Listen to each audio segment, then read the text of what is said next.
سانو دسیا مدینے والے نے پڑھیا لا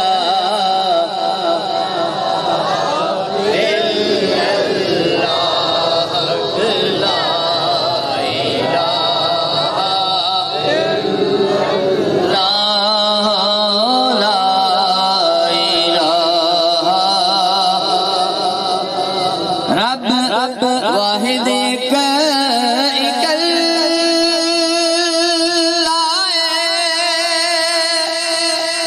اس کلمے وچ تجلا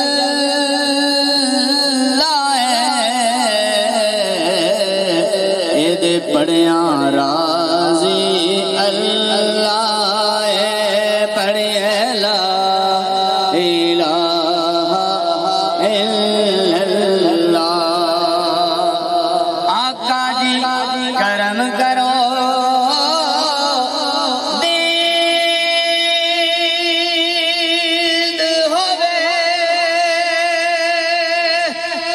ان عاشقاں دی عید ہووے جدوں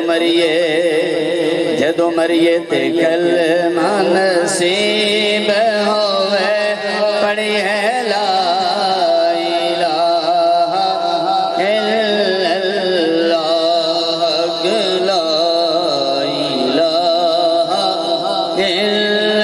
اللہ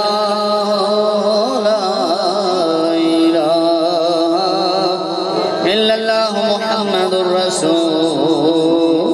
اللہ بعد دعوت خطاب دعوت خصوصاً عرض کرتا ہوں حضرت علامہ صاحبزادہ پیر سید نظر حسین شاہ صاحب آستان عالیہ گجرات شریف آپ دی بارگاہ کے اندر مودبانہ گزارش کرنا اپنے مواعظ حسنات و مستفیض فرمان دینے تمام احباب محبت دے نال نعرہ بلند کرو نعرہ تکبیر نعرہ رسالت نعرہ تحقیق نعرہ حیدری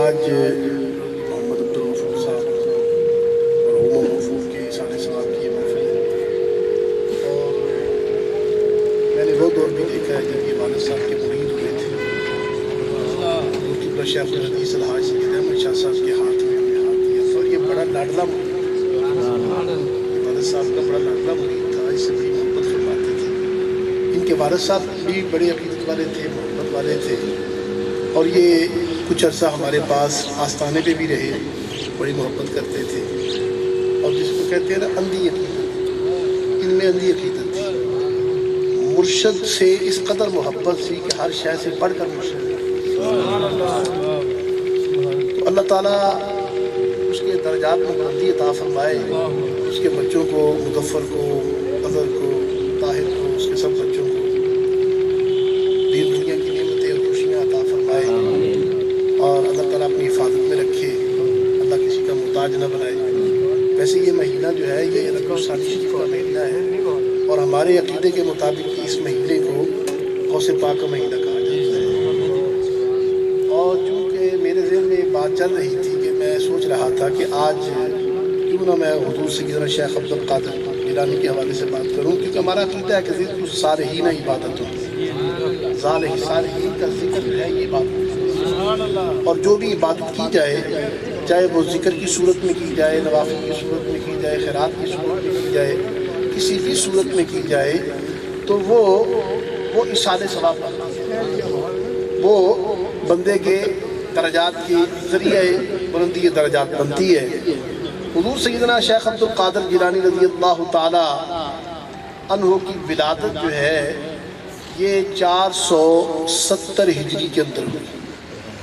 یہ دور بڑا کٹھن دور تھا، بڑا پرفتن دور تھا، اور دنیا اسلام جو تھے اس وقت خلفائے عباسیہ اور سلجوقیوں کے مابین بڑا آپس میں بڑے تصادم تھے، اور خلافت کے آپس میں بڑے اختلافات تھے، اور عہدوں کے بڑے اختلافات تھے، وزارتوں کے بڑے اختلافات تھے، اور اس کے علاوہ مسلم جو معاشرہ تھا یہ انحطاط کا شکار تھا، تنزلی کا شکار تھا، اور انتہائی اس کی وجہ یہ تھی کہ اوپر کی لڑائیوں کی وجہ سے نیچے کا جو معاشرہ تھا اس کا ماحول بالکل اسلام سے ہٹ چکا تھا۔ حضرت امام غزالی رحمۃ اللہ علیہ اپنی کتاب المنظم کے اندر لکھتے ہیں، آپ فرماتے ہیں کہ یہ حالت ہو چکی تھی اس زمانے میں کہ بڑے بڑے امراء اور بڑے بڑے جو جگیردار تھے انہوں نے عیاشیوں اور فحاشیوں کے اڈے کھولے، اور جس طرح آج کا دور ہے، آج کے دور میں بھی تو یہی حال ہے، مسلمانوں کو کیوں مار پڑی ہے؟ اگر کشمیر کے اندر دیکھ لیں اور فلسطین کے اندر دیکھ لیں، آپ جو ہے شام کے اندر دیکھ لیں، برما کے اندر دیکھ لیں، مسلمانوں کا کیا حال ہوتا ہے؟ اس کی وجہ یہ ہے کہ ہم اسلام سے پھر چکے ہیں، ہم اسلام سے دور ہو چکے ہیں، اور ہمارے حکمران بھی اسلام سے دور۔ اور ایک دور ایسا تھا کہ اسلام بڑے عروج پر تھا، اندرس سے لے کر ہندوستان تک سلطنت اسلامیہ تھی، عرب سے لے کر اندرس تک، اور اندرس سے لے کر ہندوستان تک مسلمانوں کی حکمرانی تھی، اور زمین کا آدھے سے زیادہ حصہ مسلمانوں کی حکمرانی کے زیر تسلط تھا۔ اس کی وجہ کیا تھی کہ وہ زمانے میں معزز تھے مسلمان ہو کر، ہم خار ہوئے تارک قرآن۔ آج ہم کیوں ذلیل و خوار ہو رہے ہیں؟ ہم نے قرآن کا دامن چھوڑ دیا ہے، قرآن پڑھنا چھوڑ دیا ہے، قرآن سیکھنا چھوڑ دیا ہے، قرآن کو سمجھنا سمجھانا چھوڑ دیا ہے۔ انہوں نے فرمایا خیرکم من تعلم القرآن وعلمہ، تم میں سے بہترین ہیں وہ لوگ جو قرآن کو خود بھی پڑھتے ہیں اور دوسروں کو بھی قرآن کی تعلیم دیتے ہیں۔ کسی جگیردار کو بہتر نہیں کہا، مالدار کو بہتر نہیں کہا، کسی حکمران کو بہتر نہیں کہا، دولت مند کو بہتر نہیں کہا، زیادہ پراپرٹی رکھنے والے کو بہتر نہیں کہا، بلکہ اس شخص کو بہتر کہا کہ فرمایا جو قرآن کو خود بھی پڑھتا ہے اور دوسروں کو بھی قرآن کی تعلیم دیتا ہے۔ تو قرآن کی وجہ سے وہ لوگ معزز تھے۔ آج مسلمان جو ذلیل و خوار ہو رہا ہے، آج قرآن کو چھوڑ کر ذلیل و خوار ہو رہا ہے، اور حضور نے فرمایا انی تارک فیکم الثقلین کتاب اللہ و عترتی، میں تم میں دو چیزیں چھوڑ کے جا رہا ہوں، ایک اللہ کی کتاب اور ایک اپنی اولاد چھوڑ کے جا رہا ہوں۔ ایک روایت میں یہ ہے میں کتاب اللہ و سنتی، ایک اپنی سنت کو چھوڑ کے جا رہا ہوں۔ اگر تم ان چیزوں کا دامن تھامے رکھو گے تو تم کبھی تنزلی کا شکار نہیں ہوگے، تم کبھی زوال کا شکار نہیں ہوگے، تم کبھی ضلالت کا شکار نہیں ہوگے، رسوائی کا شکار نہیں ہوگے۔ فرمایا اگر تم نے ان چیزوں کا دامن چھوڑ دیا تو فرمایا مسلمانوں تم ذلیل و خوار ہو جاؤ۔ آج حالت یہ ہم نے ایک طرف قرآن کو چھوڑ دیا، اور میں کئی دفعہ دیکھتا ہوں کئی لوگ جو ہے فقط فرضوں پر اتفاق کرتے ہیں، فرائض پڑھتے ہیں، سنتیں پڑھتے ہی نہیں۔ آج ہم نے مصطفیٰ کی سنت کو بھی چھوڑ دیا۔ حضور نے فرمایا ایک وقت ایسا آئے گا، فرمایا جس نے ایک سنت کو بھی ادا کیا تو قیامت کے دن ایک سنت کو من احیاہا سنتی عند فساد الامہ فلہ اجر مئۃ شہید، فرمایا جس نے میری ایک سنت کو زندہ کیا اس زمانے میں جس زمانے میں لوگوں میں فساد بپا ہو، لوگ تانے دیں گے۔ اگر کسی نے داڑھی رکھی ہوگی تو لوگ کہیں دیکھو وہ صوفی جا رہا ہے، بڑا صوفی بنتا پھرتا ہے۔ اگر کسی کوئی نماز پڑھتا ہوگا تو لوگ کہتے ہیں اس کو بڑی نمازیں پڑھنی آ گئی ہیں، کل یہ کیسا تھا آج یہ دیکھو کیسا ہے۔ ہم کسی کی حوصلہ افزائی کرنے سے نہیں کرتے، ہم بلکہ اس کو تانے دیتے ہیں۔ حضور نے فرمایا کہ یا رسول اللہ ایک شہید کا ثواب اس کا اندازہ نہیں کیا جا سکتا، آپ 100 شہیدوں کا فرما رہے ہیں۔ فرمایا آج تو تمہیں تیر لگتے ہیں لوہے کے، جراحات السنان لہت یام، ولا یلطام ما جرح اللسان، فرمایا لوہوں کے تیر جب لگتے ہیں تو ان کے زخم مندمل ہو سکتے ہیں، لیکن فرمایا ایک وقت ایسا آئے گا کہ باتوں کے تیر لگیں گے، لوگ طنز کریں گے، اگر کسی نے پگڑی باندھ رکھی ہوگی تو لوگ اس کو بھی تانا دیں گے، کسی نے سنت رکھی ہوگی، داڑھی رکھی ہوگی تو لوگ اس کو بھی تانا دیں گے، کوئی ویسے نماز کے اندر سنتیں ادا کرتا ہوگا تو لوگ کہتے ہیں اس نے تو لمبی نماز شروع کر دی ہے۔ تو یہ اس کو آج ایسا دور ہے، کئی میں لوگوں کو دیکھتا ہوں فقط جمعے کے دن دیکھتا ہوں، نماز پڑھتے ہیں، فرض پڑھتے ہیں، بھاگ جاتے ہیں، لیکن یاد رکھیے کچھ سنتیں ایسی ہیں کہ بندہ ان کو ادا کیے بغیر بری ذمہ نہیں ہو سکتا، اور کچھ سنتیں ایسی ہیں جن کو پڑھ لے ثواب، نہ پڑھے گناہگار نہیں ہوتا۔ اور وہ سنتیں کون سی؟ سنت غیر موقدہ، عصر اور عشاء کی، یہی وہ سنتیں تھیں پیر میر علی شاہ صاحب کی قضا ہو گئی۔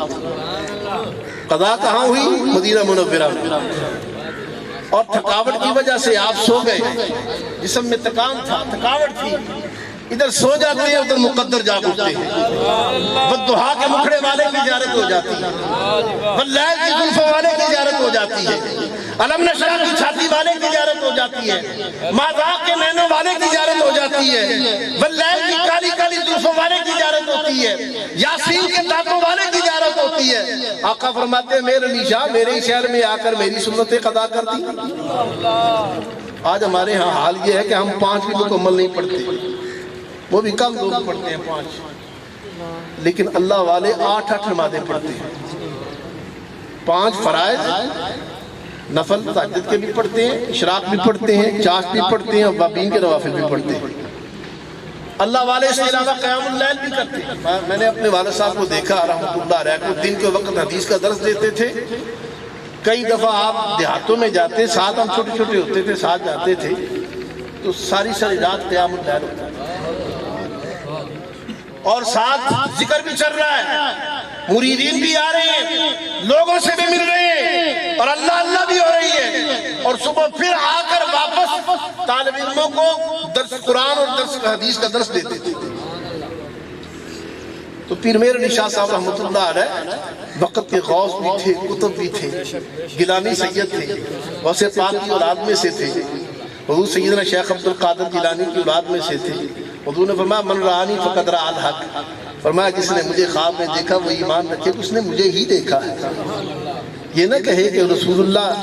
فرمایا یاد رکھیں ہر شکل کے اندر شیطان متشکل ہو سکتا ہے، وزیر پیر کی شکل میں آ سکتا ہے، بڑے سے بڑے راجے مہاراجے کی شکل میں آ سکتا ہے، چودھری کی شکل میں آ سکتا ہے، بڑے سے بڑے سیاستدان کی شکل میں آ سکتا ہے، تمہیں دھوکہ دینے کے لیے کسی پیر کی صورت بھی دھار سکتا ہے، فقیر کی صورت بھی دھار سکتا ہے، لیکن فرمایا فَإِنَّ الشَّيْطَانَ لَا يَتَمَثَّلُ بِي، فرمایا یاد رکھو لوگوں شیطان کو اللہ نے یہ قوت نہیں دی کہ وہ مصطفیٰ کی شکل میں متشکل ہو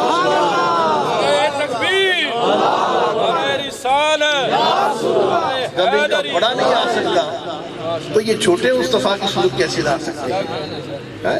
یہ تو شتونگڑے کیسے آ سکتے ہیں جب ان کے بڑے کو اللہ نے یہ قوت نہیں دی؟ تو رسول اللہ کی زیارت ہوئی، حضور نے فرمایا میرے علی شاہ میرے ہی شہر میں آ کر میری سنتیں قضا کر دی۔ عرض کہ یا رسول اللہ مجھے پتا ہوتا کہ سنتیں قضا کرنے سے آپ کی زیارت ہوتی ہے، آج میں فرض بھی قضا کر دیتا ہوں۔ آپ کیا فرماتے ہیں؟ آپ فرماتے ہیں کتھے میرے علی کتھے تیری ثنا، کتھے میرے علی کتھے تیری ثنا، کتھے میرے محبت کے ساتھ جھوم جھوم کے کہیے کتھے میرے علی کتھے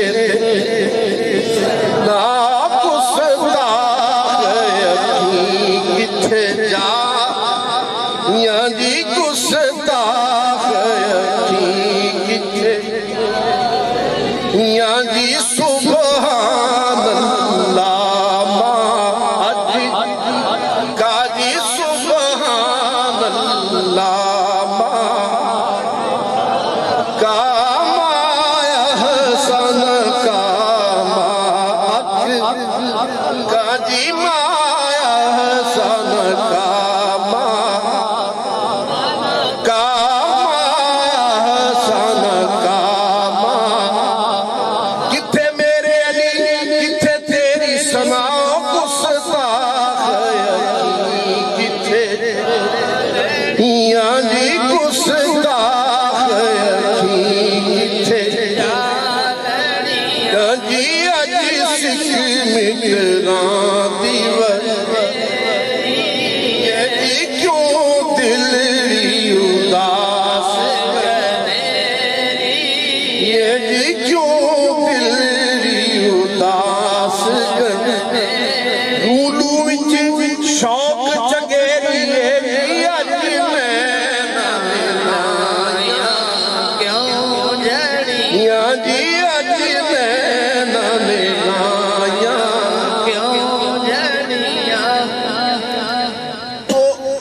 اللہ والے کسی سنت کو نہیں چھوڑتے، فرائض تو فرائض ہے، قیام اللیل بھی کرتے ہیں، نوافل بھی پڑھتے ہیں۔ حضور نے فرمایا یتقرب الیہ عبدی بالنوافل، بندہ ہمارا قرب حاصل کرتا ہے نفلوں کی کثرت کر کے۔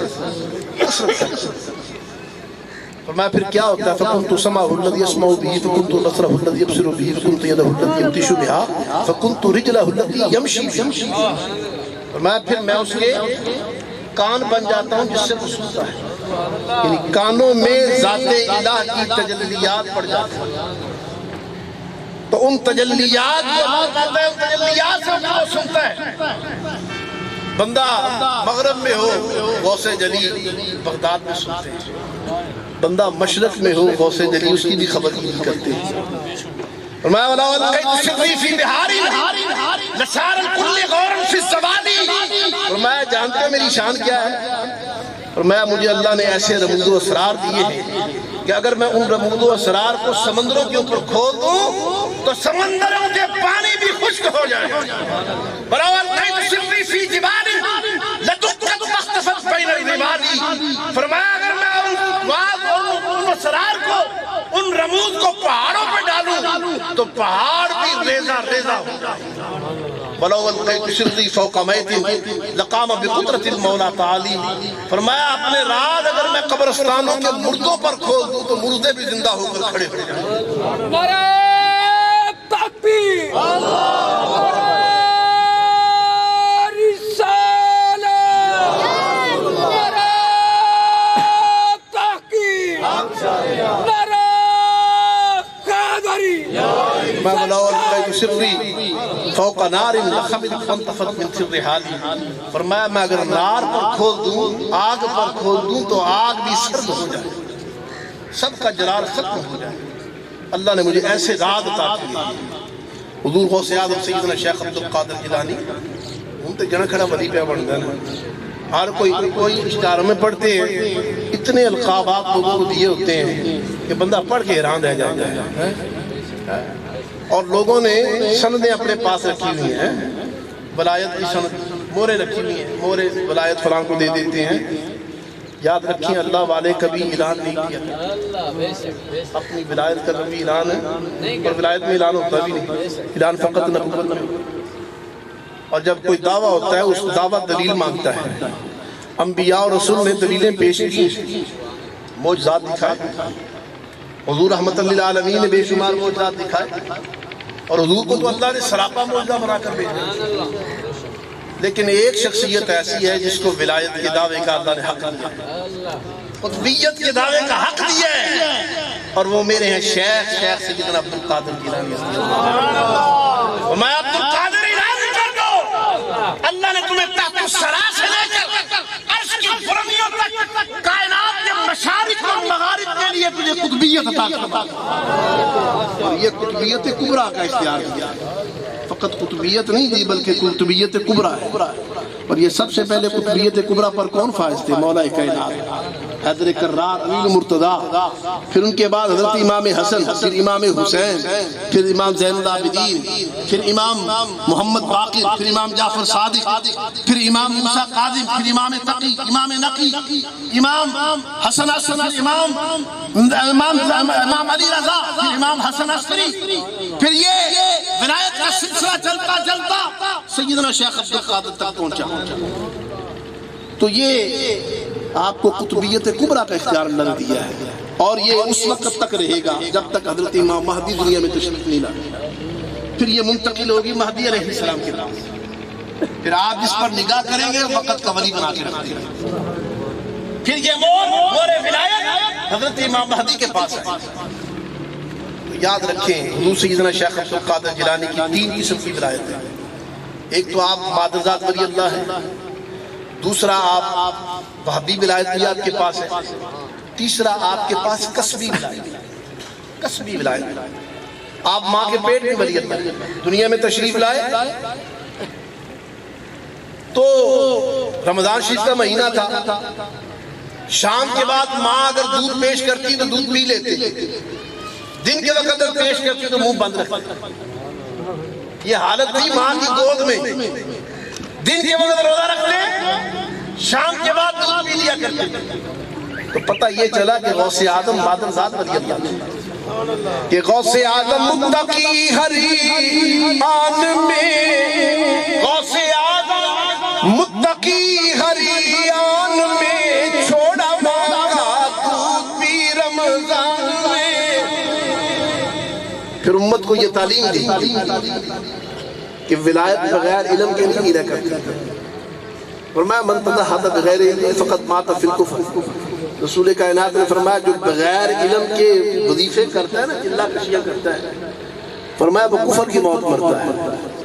حضرت سلطان العارفین کیا فرماتے ہیں کہ باج علمی کرے جو فقیری تے کافر مرے دیوانہ.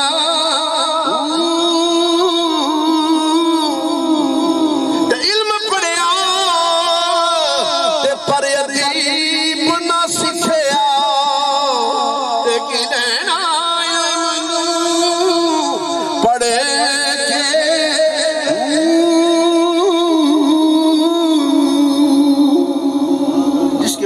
ہوتا ہے اس کے بعد ادب بھی ہوتا ہے. میاں صاحب کیا فرماتے ہیں, بے ادبا مقصود نہیں آیا, تے درگاہ نہ کبھی, تے منزل مقصود نہیں پہنچاتے, باج ادب دیتے. اگرچہ آپ کے پاس علم لدنی تھا, مانو ذات ولی اللہ تھے, لیکن ظاہراً بھی آپ نہیں لگا سکتے. ایک اذان سننے, ایک اذان سننا جو ہے واجب ہوتا ہے. اذان سننے کے بعد پھر آگے 2-4 منٹ باتیں کریں گے, اس کے بعد دعا کرتے ہیں. کم ہے. کہا کہ اماں جان میں نہیں چاہتا ہوں کہ میں علم دین حاصل کروں تاکہ دین کی خدمت کر سکوں. تو ماں نے اجازت دی اور ساتھ یہ وصیت فرمائی کہ بیٹا جھوٹ نہ بولو. ماں کی وصیت پر عمل کرتے ہوئے سفر شروع کر دیا. مشہور واقعہ ہے, راستے میں ڈاکو انہوں نے حملہ کیا, قافلے والوں کو لوٹنا شروع کر دیا. بڑے بڑے داڑیوں والے بھی تھے, بڑی بڑی تسبیحاں پڑھنے والے بھی تھے. سب نے اپنا اپنا مال چھپانے کی کوشش کی, سونا چاندی جواہرات چھپانے کی کوشش کی, لیکن ڈاکوؤں